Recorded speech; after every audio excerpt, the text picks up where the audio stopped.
One is you want to make sure that the economy is doing well enough. I think we're not talking about economic growth at all costs, double digits. It's not going to happen.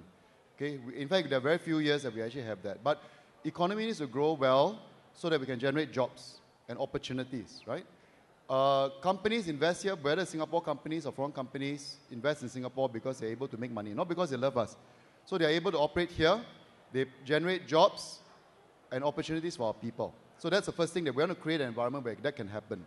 Because jobs and companies and all that can actually go somewhere else, especially for those jobs where it's a foreign company or even local companies that can actually operate somewhere else. In fact, some companies do leave Singapore and operate elsewhere.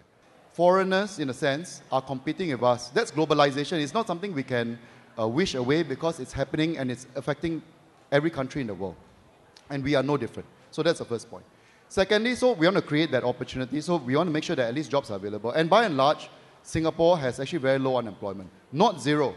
For those people without jobs, as far as they are concerned, I can tell them it's 2.8% unemployment for Singapore citizens. But to them, it's 100% until I get a job. And I fully understand that. Okay, but 2.8% Singapore unemployment is actually very low, right? That's a rate now for unemployment for Singaporeans. But 2.8% is also about 60,000, 50 over 60,000 people. It affects them. So just because it's a low unemployment doesn't mean it's zero. It's like low crime doesn't mean no crime. Low unemployment doesn't mean no unemployment. So I recognize that. And so what we need to do is to make sure that are we able to then help provide opportunities, whether through training, upgrading, and so on. That's something we do with WDA, E2I. And we subsidize, for example, up to 90% of the training so that we can reskill and you can find jobs. Job matching where we can. So we try to facilitate that. Now, as for foreigners operating here, I understand the issues here, but it's a tricky issue for a couple of reasons. One, I think we do need, and as far as I'm concerned, my priority is to make sure we look after Singaporeans. But for employers, and certainly many of the people here who are running the shops, as far as they are concerned, they will employ whoever they feel is best appropriate to do their jobs. So what we can do is to make sure that, one, there's a fair consideration framework, which is going to kick in with the jobs bank coming online about July, August this year. So what we want is essentially for employment pass jobs, for people to advertise, at least to make sure it's available. Singaporeans can apply for a job before we allow them to apply for an employment pass. But I think it's a very different business when we have to force companies to say that you must employ Singaporeans first, because it depends on the company.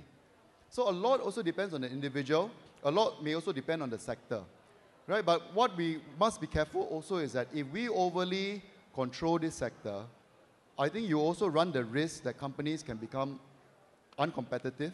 They might feel that the employment situation, the labor market is very inflexible, and actually it also will affect them. Remember earlier I mentioned that actually even without being here, we are also running the possibility that some departments actually are already being outsourced to other countries. But if the department still remains here, at least jobs are being created here for our people to take up. Right? So that's the way we approach it. I don't think it's going to solve every single thing because competition will be there. Because as long as foreigners are here, they will compete with you on the job, in the job market. But I think to move to a stage where we can guarantee every single Singaporean the job first, I think it's a very different system. And I'm not sure that system ultimately benefits us. Because if we take that approach, I think there will be many companies that will rethink about whether they want to continue in Singapore or not. They might be better off and we may be more prepared to operate in another country.